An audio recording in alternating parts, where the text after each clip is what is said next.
Salute Bharat. Salute ഭാരതിൽ ഇന്ന് നമ്മോടൊപ്പമുള്ളത് മുതിർന്ന മാധ്യമപ്രവർത്തകൻ ശ്രീ എ ഹരികുമാറാണ്. സാർ നമസ്കാരം.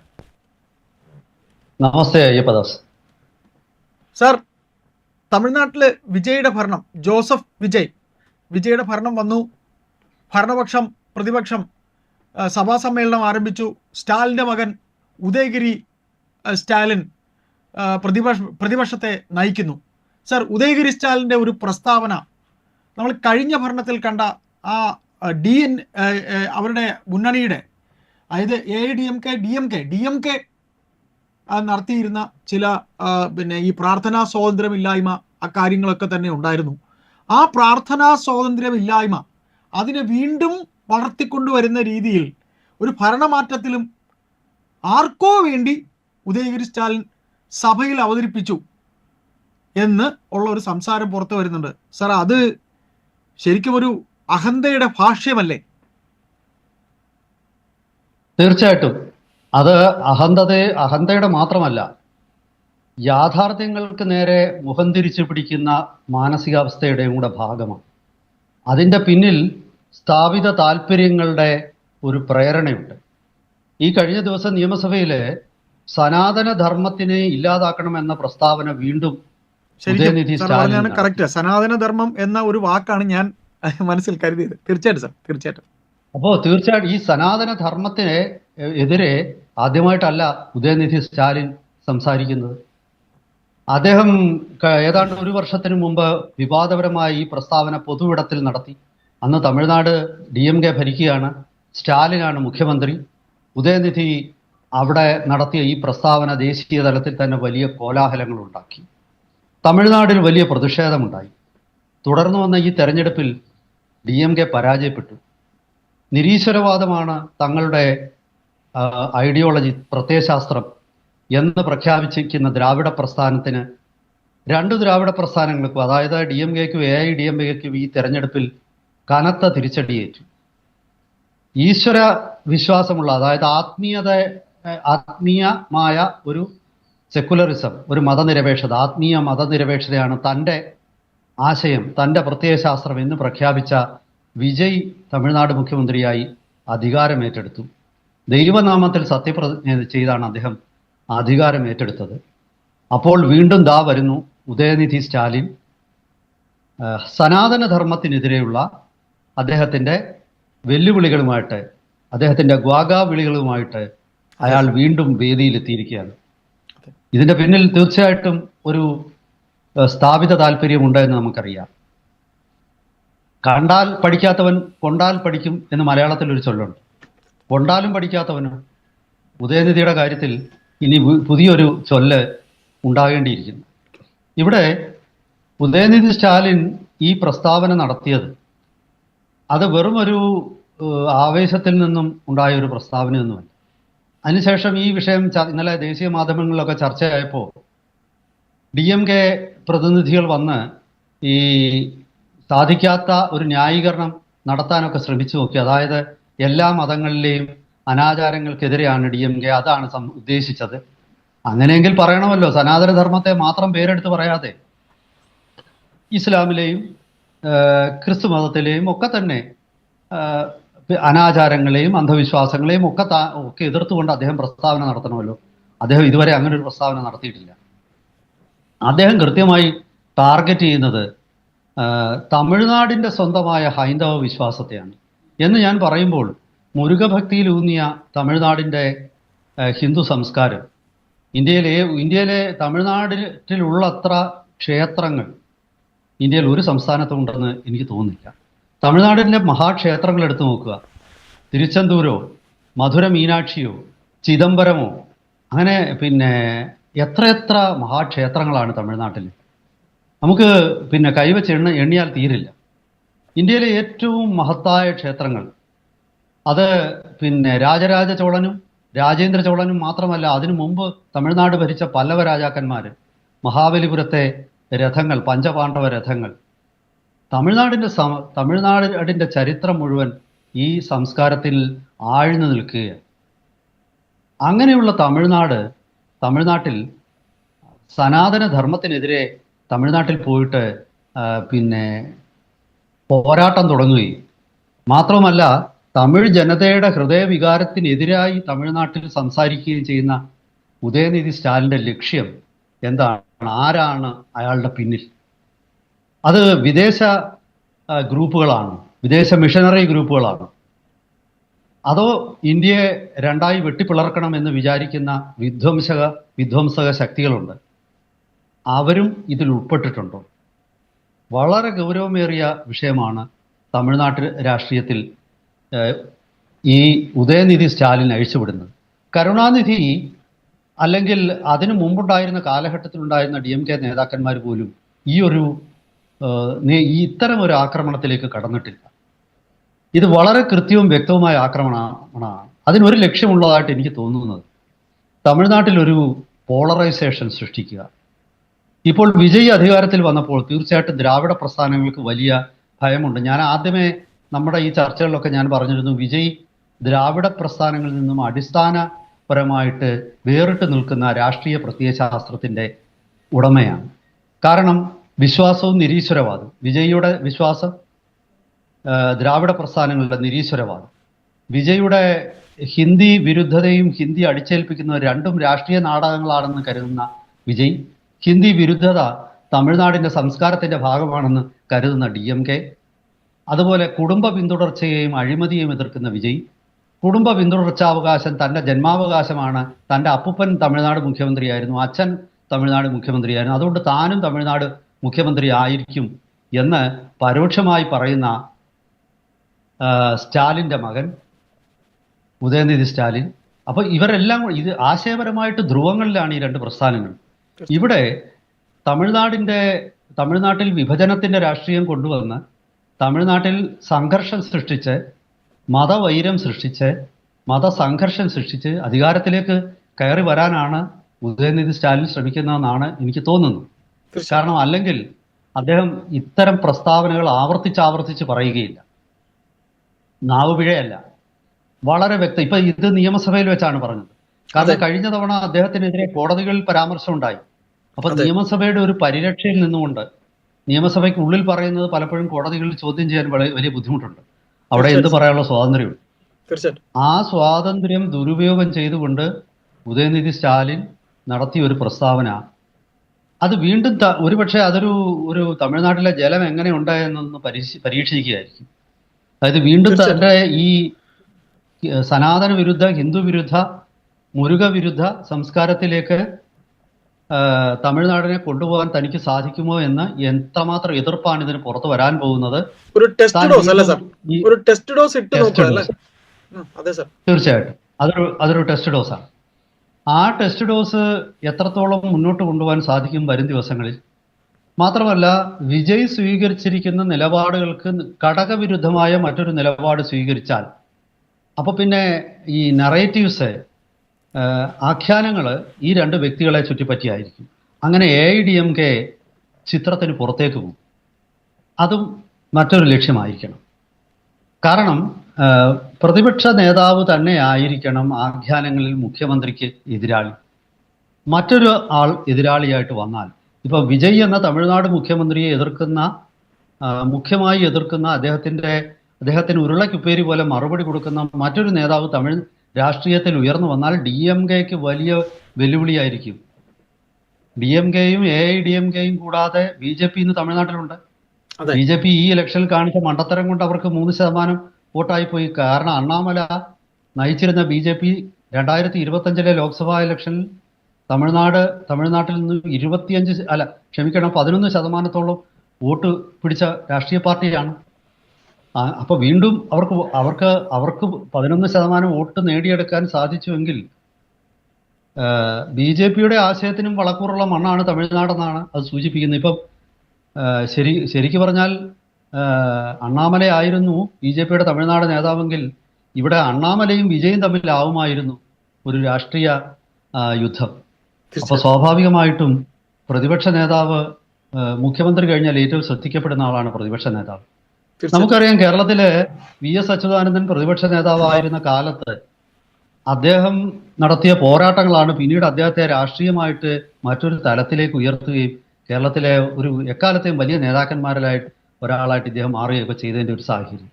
അപ്പോൾ ഈ പ്രതിപക്ഷ നേതാവിന് രാഷ്ട്രീയത്തിൽ വലിയ റോളാണ്. തീർച്ചയായിട്ടും നന്നായിട്ട് പ്രതിപക്ഷ രാഷ്ട്രീയം കൈകാര്യം ചെയ്യാൻ അറിയാവുന്ന ഒരു നേതാവിന് മുഖ്യമന്ത്രിയോളം തന്നെ വാർത്താ പ്രാധാന്യം ലഭിക്കും. ആ വാർത്താ പ്രാധാന്യം പിന്നീട് അത് ജനപിന്തുണയായിട്ട് മാറും. അദ്ദേഹം ഒരുപാട് വിഷയങ്ങളിൽ ഇടപെടാൻ തുടങ്ങും. അതെ. അപ്പോ ഇതിനൊക്കെ മുന്നോടിയായിട്ട് പെട്ടെന്ന് വാർത്താ പ്രാധാന്യം പിടിച്ചു കിട്ടാനും കൂടി ആയിരിക്കാം ഉദയനിധി സ്റ്റാലിൻ ഇങ്ങനെ ഒരു അഭിപ്രായ പ്രകടനം നടത്തിയത്. കാരണം ഇപ്പൊ നമ്മൾ പോലും ഈ വിഷയം ചർച്ച ചെയ്തു. ഇങ്ങനെ കേരളത്തിൽ അതൊരു രാഷ്ട്രീയമായിട്ട് ശ്രദ്ധിക്കപ്പെട്ടു. പക്ഷെ ഇവിടെ ഒരു അപകടം പതിയിരിപ്പോൾ. ഈ പതിയിരിക്കുന്ന അപകടം എന്ന് പറഞ്ഞാൽ മാധ്യമശ്രദ്ധ കിട്ടിയത് കൊണ്ട് മാത്രം ഒരാള് നേതാവില്ല. മാധ്യമശ്രദ്ധയോടൊപ്പം പൊതുവിഷയങ്ങളിൽ ഇടപെടുകയും ജനകീയ വിഷയങ്ങളിൽ ജനങ്ങൾക്ക് അനുകൂലമായ അല്ലെങ്കിൽ സമൂഹത്തിൽ പീഡിതരും നിന്ദിതരുമായി നിൽക്കുന്ന വിഭാഗങ്ങൾക്ക് നീതി നിഷേധിക്കപ്പെടുന്നവരുടെ ശബ്ദമായി മാറുകയും ചെയ്യുമ്പോഴാണ് പ്രതിപക്ഷ നേതാവ് യഥാർത്ഥത്തിൽ അദ്ദേഹത്തിന്റെ കടമയിലേക്ക് ഉയർന്നു വരുന്നത്. തീർച്ചയായിട്ടും. അപ്പോ അദ്ദേഹത്തിന്റെ ആ റോള് കൃത്യമായിട്ട് അദ്ദേഹത്തിന് ചെയ്യാൻ പറ്റും. പക്ഷെ ഇവിടെ തമിഴ്നാട്ടിലെ വർത്തമാനകാല യാഥാർത്ഥ്യങ്ങളിൽ സനാതനധർമ്മം അവിടെ പോയിട്ട് തമിഴ്നാട്ടിലെ ജനങ്ങളെ പീഡിപ്പിക്കുന്നു. തമിഴ്നാട്ടിലെ ജനങ്ങൾക്ക് എന്താണ് സനാതനധർമ്മത്തിന്റെ കൊണ്ടുണ്ടായ ഒരു ദുരിതം? അങ്ങനെയൊന്നും ഇല്ലാത്ത സാഹചര്യത്തിൽ സാങ്കല്പികമായ ഒരു ലോകത്തെ ഒരുപക്ഷെ 1900 മുമ്പുണ്ടായിരുന്ന തമിഴ്നാട്ടിലെ ജാതി വ്യവസ്ഥ ഒക്കെ, പക്ഷെ തമിഴ്നാട്ടിൽ കേരളത്തിലെ പോലൊന്നുമല്ല. അവിടെ ഞാൻ 2-3 തമിഴ്നാട്ടിലെ സ്ഥിതി വ്യത്യസ്തമാണ്. ഈ കേരളത്തിലെ ബ്രാഹ്മണർക്കാണ് യഥാർത്ഥത്തിൽ ഈ വൈദിക അധികാരവും അതേസമയം തന്നെ ഭൂമിയും ഉണ്ടായിരുന്നു. ഇന്ത്യയിലെ ഒരു സംസ്ഥാനത്തിലും അങ്ങനെ ഒരു സ്ഥിതിവിശേഷമില്ലായിരുന്നു. വൈദിക അധികാരം അല്ലെങ്കിൽ ക്ഷേത്രങ്ങളുടെ മേലുള്ള അധികാരം മാത്രമായിരുന്നു ബ്രാഹ്മണരുടേത്. തമിഴ്നാട്ടിലും ഭൂമി ഉടമസ്ഥത ബ്രാഹ്മണർക്കല്ലായിരുന്നു. പ്രത്യേകിച്ച് നമ്മൾ എടുത്തു നോക്കിയാൽ തമിഴ് ബ്രാഹ്മണരെ നമ്മളിവിടെ പട്ടന്മാരെന്ന് പറയുന്ന ഒരു നഗരം കേന്ദ്രീകരിച്ചാണ് കൂടുതലും. അത് അയ്യപ്പദാസ് ശ്രദ്ധിച്ചിട്ടുണ്ട്. അവരെവിടെയായാലും നഗരങ്ങളിലാണ് കേന്ദ്രീകരിച്ച് നിൽക്കുന്നത്. അവര് പഴയ കാലം തൊട്ട് തന്നെ വിദ്യാഭ്യാസത്തിനാണ് പ്രാധാന്യം കൊടുക്കുന്നത്. അപ്പം ഭൂമിയുടെ ഉടമസ്ഥാവകാശം തമിഴ്നാട്ടിൽ കേരളം ഒഴിച്ച് മറ്റൊരു സംസ്ഥാനത്തിലും ബ്രാഹ്മണരുടെ കൈവശമായി, മറ്റു ജാതിക്കാരുടെ കൈവശമായി. തമിഴ്നാട്ടിലെ അന്നും ഇന്ന് പിന്നോക്ക ജാതി എന്നുള്ള ലേബൽ കിട്ടിയിട്ടുള്ള ജാതികളുണ്ട്. യഥാർത്ഥത്തിൽ അത് പിന്നോക്കമൊന്നുമല്ല. ഇപ്പൊ ഉദാഹരണത്തിന് ഗൗണ്ടർമാര് തമിഴ്നാട്ടിലെ ഏറ്റവും വലിയ പ്രതാപികളായ സമുദായമാണ്. ആ ഗൗണ്ടർമാരാണ് അവിടുത്തെ ജനസംഖ്യയിലെ ഏതാണ്ട് 1 കോടിയോളം വരുന്ന സമുദായമാണ്. അതുപോലെ തെക്കൻ തമിഴ്നാട്ടിലെ തേവർമാർ, പിന്നെ ഈ വടക്കൻ തമിഴ്നാട്ടിലും മദ്രാസിലുമൊക്കെ ഈ പട്ടാളി മക്കൾ കക്ഷിയുടെ അത് ഉൾപ്പെടുന്ന പാർട്ടിയിൽ ഉൾപ്പെടുന്ന ഒരു ജാതിയുണ്ട്, വന്നിയർ എന്ന് പറയും. വന്നിയർ, ഇങ്ങനെ 3 സമുദായങ്ങളാണ് തമിഴ്നാട്ടിൽ യഥാർത്ഥത്തിൽ അധികാരം. പിന്നെ മുതലിയാർ, അതുപോലെയുള്ള സമുദായങ്ങളുണ്ട്. പിന്നെ ട്രേഡിംഗ് കമ്മ്യൂണിറ്റീസ് ഉണ്ട്. കേരളത്തിൽ ഇല്ല ട്രേഡിംഗ് കമ്മ്യൂണിറ്റീസ്, ഹിന്ദുക്കളുടെ ഇടയിലില്ല. പക്ഷെ തമിഴ്നാട്ടിലെ നാട്ടുകോട്ട ചെട്ടിയാർമാരെന്ന് പറഞ്ഞ ട്രേഡിംഗ് കമ്മ്യൂണിറ്റീസ് ഉണ്ട്. അവർ രാജാക്കന്മാരോളം ധനശേഷിയുള്ളവരായി. നാട്ടുകോട്ട ചെട്ടിയാർമാരുടെ വീടുകൾ ഇന്ന് തമിഴ്നാട്ടിൽ അതൊക്കെ തന്നെ ഈ ഹെറിറ്റേജ് ടൂറിസം സെന്ററുകളാണ്. പല വീടിനും 100-200 മുറികളൊക്കെ ഉണ്ട്. അപ്പം നമുക്ക് ആലോചിച്ച് നോക്കാം അവരുടെ പ്രഭാവം. മലേഷ്യ, മ്യാൻമാർ, സിംഗപ്പൂർ ഇവിടെയൊക്കെ പോയി ബിസിനസ് നടത്തിയതും ഇന്ത്യയിലെ ബാങ്കിങ് സിസ്റ്റത്തിൽ തന്നെ അവർക്ക് വലിയ റോളാണ്. അതായത് ഇന്ത്യൻ ബാങ്ക്, ചെട്ടിനാട് ബാങ്ക്, ഇതൊക്കെ അവരുടെയാണ്. നമ്മുടെ പഴയ കേന്ദ്ര ആഭ്യന്തരമന്ത്രി, ധനകാര്യമന്ത്രിയും ഒക്കെ ആയിരുന്ന പി ചിദംബരം അത്തരം ഒരു ചെട്ടിയാരാണ്. നാട്ടുകോട്ടെ ചെട്ടിയാരാണ് പി ചിദംബരം. അദ്ദേഹത്തിന്റെ അമ്മാവനാണ് അദ്ദേഹത്തിന്റെ പേര് ഞാൻ മറന്നുപോയി. ഈ ചെട്ടിനാട് സിമെന്റിന്റെ ഒക്കെ ഉടമസ്ഥനായിരുന്ന വ്യക്തി എം എ ചിദംബരം. അതുപോലെ എം എ ചിദംബരം സ്റ്റേഡിയം ഒക്കെ ഉണ്ട് തമിഴ്നാട്ടിൽ. M A Ramaswamy Chettiar. അപ്പോ അങ്ങനെയുള്ള വലിയ ധനികരാണ് അവര്. തമിഴ്നാടിന്റെ സാമൂഹ്യ വ്യവസ്ഥിതി വ്യത്യസ്തമാണ്. ഇപ്പൊ ഇന്ത്യയിൽ ഓരോരുത്തർക്കും ഓരോ വ്യത്യസ്തമാണ്. അവിടെ ഈ പറയുന്ന ഈ ഉദയനിധി സ്റ്റാലിൻ വ്യാഖ്യാനിക്കുന്ന തരത്തിലുള്ള ഒരു വടക്കേ ഇന്ത്യയിലെ കാർക്ക് ഒന്നും അവിടെ ഒരു പ്രാധാന്യമില്ലായിരുന്നു, ഒരു കാലത്തും ഇല്ലായിരുന്നു. അവരാരും തമിഴന്മാരെ ദ്രോഹിക്കാനൊന്നും വന്നിട്ടില്ല, അവർക്ക് പറ്റുകയുമില്ല. സാർ, അപ്പോൾ ഞാനൊന്ന് ഇടപെടുകയാണ് സാർ. അപ്പോ സാറ് പറഞ്ഞു വരുന്ന തമിഴ് സംസ്കൃതി ദ്രാവിഡ മുന്നേറ്റ കഴകം, ADMK, DMK നീണ്ടകാലത്തെ അവരുടെ ഭരണം, അവിടെ നിന്ന് മാറി ഇപ്പോൾ ഒരു സിനിമാ താരം, വെറും ഒരു സിനിമാ താരം, തൻ്റെ കയ്യിൽ കാശുണ്ട്, തനിക്ക് കാശ് വേണ്ട, ജനങ്ങളെ കാശ് തൊടില്ല എന്നൊക്കെ പറഞ്ഞ് ഈ ജോസഫ് വിജയ് വന്നു കഴിയുമ്പോൾ ഈ സനാതന ധർമ്മത്തിന്റെ കടക്കൽ തന്നെ തുടക്കത്തിലെ സാറ് പറഞ്ഞ പോലെ നിയമനിർമ്മാണ സഭയിൽ പറയുമ്പോൾ എന്തും പറയാം എന്ന് കരുതുന്ന ഒരു പ്രതിപക്ഷ നേതാവായ ഈ ചെറുപ്പക്കാരൻ, അതായത് കരുണാനിധി കുടുംബത്തിലെ ഇപ്പോൾ നിൽക്കുന്ന യുവതലമുറ ഇങ്ങനെ പെരുമാറുമ്പോൾ സർ, ഈ പറയുന്ന രീതിയിൽ വിജയ്ക്ക് ഒരു മാറ്റം ഉണ്ടാക്കാൻ കഴിയുമെന്ന് പൊതുസമൂഹത്തിന് കരുതേണ്ടതുണ്ട്. ഇപ്പൊ സംസ്ഥാനത്തിലുടനീളം തമിഴ്നാട്, അവിടെ സംസ്ഥാനത്തിന് പുറത്തുമുള്ള നമുക്കും അത് ഒരു മാറ്റം, സമൂലമായ ഒരു മാറ്റം വിജയ്ക്ക് കൊണ്ടുവരാൻ കഴിയും എന്ന് നമുക്ക് കരുതേണ്ടതുണ്ടോ, കരുതാമോ എന്ന് കൂടെ ചോദിച്ചുകൊണ്ട് നമുക്ക് അതിനും കൂടെ ഒരു ഉത്തരം പറഞ്ഞുകൊണ്ട് നമുക്ക് ഈ സംസാരം അവസാനിപ്പിക്കാം. അത് തീർച്ചയായിട്ടും ഞാൻ അക്കാര്യത്തിൽ ഒരല്പം ശുഭാപ്തി വിശ്വാസക്കാരനാണ്. കാരണം വിജയ് തൻ്റെ നിലപാടുകൾ വളരെ കൃത്യമായിട്ട്, നമ്മൾ ആദ്യമേ പറഞ്ഞുകൊണ്ട് ഞാൻ ആത്മീയ മതനിരപേക്ഷതയുടെ വക്താവാണ് എന്ന് വളരെ കൃത്യമായിട്ട് ഒരാൾ പറയുക. തമിഴ് രാഷ്ട്രീയ ചരിത്രത്തിൽ DMKയെ ആശയപരമായിട്ട് ഇത്രയധികം തള്ളിക്കളഞ്ഞ മറ്റൊരു രാഷ്ട്രീയ നേതാവ് കഴിഞ്ഞ 60 വർഷത്തിനുള്ളിൽ തമിഴ്നാട്ടിൽ ഉണ്ടായിട്ടില്ല. അവർക്ക് പച്ച തൊടാൻ പറ്റില്ലായിരുന്നു. അപ്പോൾ സ്വാഭാവികമായിട്ടും ഈ DMKയുടെ അടിസ്ഥാന ആശയങ്ങളെ തന്നെ തള്ളിപ്പറഞ്ഞ് തൻ്റെ പുതിയ ആശയങ്ങൾക്ക് ജനപിന്തുണ നേടിയെടുക്കാൻ വിജയ്ക്ക് കഴിഞ്ഞു. ഇനി മറ്റൊരു കാര്യം, അദ്ദേഹത്തെ കാത്തിരിക്കുന്നത് ഈ അഴിമതി രഹിത ഭരണം അദ്ദേഹത്തിന് കൊണ്ടുവരാൻ പറ്റുമോ ഇല്ലയോ എന്നുള്ളതാണ്. അതാണ് സാർ. DMKയും AIDMKയും ഈ വാചാടോപങ്ങൾക്കെല്ലാം അപ്പുറത്ത് അഴിമതിയുടെ കുത്തരങ്ങായിട്ട് തമിഴ്നാട് മാറ്റി. ഇപ്പൊ നമുക്കറിയാം, ജയലളിതയും തോഴി ശശികലയും കൂടെ റോഡിൽ കൂടെ പോകുമ്പം നല്ലൊരു വീട് കണ്ടാൽ അത് അവർക്ക് വേണമെന്ന് തോന്നിയാൽ ഉടൻ തന്നെ റവന്യൂ ഉദ്യോഗസ്ഥർ അവിടെ ചെയ്യും. ആ വീട്ടുകാരന്റെ കാര്യം അതോടെ കഥ കഴിയും. അവര് മന്നാർഗുഡി മാഫിയ എന്ന ഒരു മാഫിയ അവിടെ ഉണ്ടായിരുന്നു. ആ മന്നാർഗുഡി മാഫിയ പറയുന്ന വിലയ്ക്ക് ശശികലയ്ക്ക് ആ വീട് വിൽക്കുക അല്ലാതെ അവർക്ക് നിർവാഹമില്ല. അങ്ങനെ വാങ്ങിച്ചെടുത്തതാണ് ഈ വലിയ ഒരു എസ്റ്റേറ്റ് ഉണ്ടല്ലോ തമിഴ്നാട്ടില്. ആ എസ്റ്റേറ്റ് ഒക്കെ അവിടെയായിരുന്നു. അത് ഊട്ടിയിലെ ആ എസ്റ്റേറ്റിലാണ്. അതിന്റെ പേര് ഞാൻ തൽക്കാലം മറന്നുപോയി. അവിടെയാണ് ജയലളിത താമസിച്ചിരുന്നത്. അപ്പോ ജയലളിത ഇവിടെ കാലത്ത് ജയലളിത അറിയാതെ തന്നെ ശശികല വലിയ ഭൂസ്വത്തുക്കളെല്ലാം പിടിച്ചെടുത്തിരുന്നു. ഈ അഴിമതി ജയലളിതയ്ക്ക് മക്കളില്ലായിരുന്നെങ്കിലും ശശികലയുടെ മകനെ ജയലളിത വളർത്തുമകനാക്കി എടുത്തു. അപ്പം ഈ ശശികലയുടെ ബന്ധുക്കളെല്ലാം തന്നെ അവരാണ് പിന്നീട് മന്നാർഗുഡി മാഫിയ എന്നറിയപ്പെടാൻ തുടങ്ങിയത്. അപ്പോൾ അങ്ങനെ ഒരു സംഘം അവിടെ രൂപപ്പെട്ടു. തമിഴ്നാട്ടിൽ DMK കുടുംബത്തിൻ്റെത്, അതായത് മാരന്മാരെ ടാറ്റായെ വിളിച്ച് ഭീഷണിപ്പെടുത്തുന്ന ഒരു അവസ്ഥ വരെ, സ്വാധീനം വരെ എത്തിയിരുന്നു 2ാം UPA സർക്കാരിന്റെ കാലത്ത്. പിന്നെ തമിഴ് വംശജനും മലേഷ്യയിലെ ഏറ്റവും വലിയ കോടീശ്വരന്മാരിൽ ഒരാളായ ഒരു വ്യക്തി, എയർസെല്ലിന്റെ ഉടമസ്ഥൻ, അദ്ദേഹം പറഞ്ഞിരുന്നു തന്നെ ഭീഷണിപ്പെടുത്തിയിരുന്നു ഈ DMK കുടുംബാംഗങ്ങൾ, അതായത് മാരൻ കുടുംബാംഗങ്ങളെന്ന്. ഇന്ത്യയിലെ ആദ്യത്തെ 15 വലിയ പണക്കാരിൽ ഒരാളായിട്ട് കലാനിധി മാരൻ മാറുകയാണ് ദിവസങ്ങൾ കൊണ്ട്.